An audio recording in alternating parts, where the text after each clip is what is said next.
நமக்கு விடுத்து வந்து நமக்கு சைஸ் வருന്നത് விடுத்து 8 இன்ச் இருக்கும். ஓகே வித் வந்து கண்டிப்பா இருக்கும், ரொம்ப கம்மி வரல.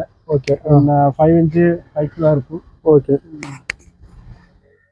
5 இன்ச் ஹைட்ல இருக்கும். 5 இன்ச் ஹைட் இருக்கு. ஓகே லெங்த் வந்து 11.2. ஓகே எக்ஸாக்ட்டா 11.2 இருக்கு. அப்ப ஸ்டாண்டர்டா எல்லா கட்டையும் 11.2 இருக்கும். 11.5 இருக்கும், 11.2 இருக்கும். அந்த மாதிரி சின்ன வேரியேஷன் இருக்கும். ஓகே ஓகே மிஷினில் அந்த மாதிரியே பண்ண முடியும். ഓക്കെ പിന്നെ നമ്മൾ ഒരു മിക്സില് പിന്നെ ഫസ്റ്റ് അടിക്കുന്ന കട്ട പിന്നെ കുറച്ച് തണ്ണി ജാസ്തി വരും. ഓക്കെ അപ്പൊ അത് പിന്നെ കുറച്ച് കമ്മിതാ പോകും. ഓക്കെ പിന്നെ ലാസ്റ്റ് അടിക്കുന്ന കട്ട പിന്നെ തണ്ണി കുറച്ച് കമ്മിതാ വരും, കുറച്ച്. ഓക്കെ ഓക്കെ അപ്പൊ അത് ലെങ്ത് കുറച്ചധികമാകും. ഒരു mm ഡിഫറൻറ്റ് இருக்கும். ഒരു 2 mm ഡിഫറൻറ്റ്. അത് ലൈൻ പൊട്ടുമ്പോൾ